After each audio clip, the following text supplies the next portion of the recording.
Unfortunately, the smaller produce farms and smaller businesses, which live right next door to you, thus eliminating the supply chain altogether, aren't there anymore to fill in the gap because they went out of business because consumers wouldn't choose them. To put it delicately, the consumers themselves created the situation. In exchange for cheaper prices now, they overlooked the fact that much higher prices were inevitable, as the vulnerabilities intrinsic to the systems finally made themselves known.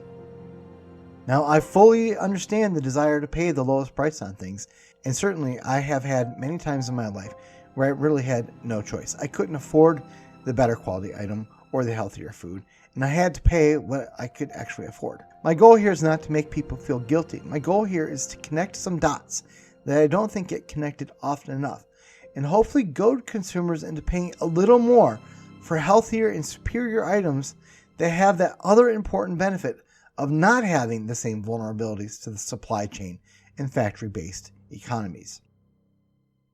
It isn't just about being willing to pay more either. It will be necessary to make the effort to drive out of the suburb and make relationships in the rural areas. To be perfectly frank, city folks are almost completely dependent on what is produced in rural areas, and making those relationships would do double duty in reminding city dwellers that so much of what they enjoy comes from the sweat of farmers who are not being paid enough and are working very long hours, not to mention the long hours put in by truck drivers. What would be ideal is if some of these big chains get shoved out by smaller operations. That would be amazing, right?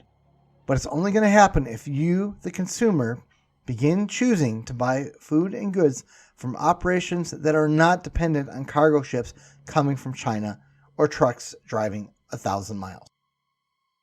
Not to put too fine a point on it, if you get my gist here, this isn't only about having healthier food and supporting small businesses, but about preserving the security of the nation itself. Yes, national security depends on this. Smaller independent operations with supply chains shorter than your arm are going to be less vulnerable to macroeconomic problems, up to and including the arrival of an avian flu that targets factory chickens. Thanks for listening. Like and subscribe.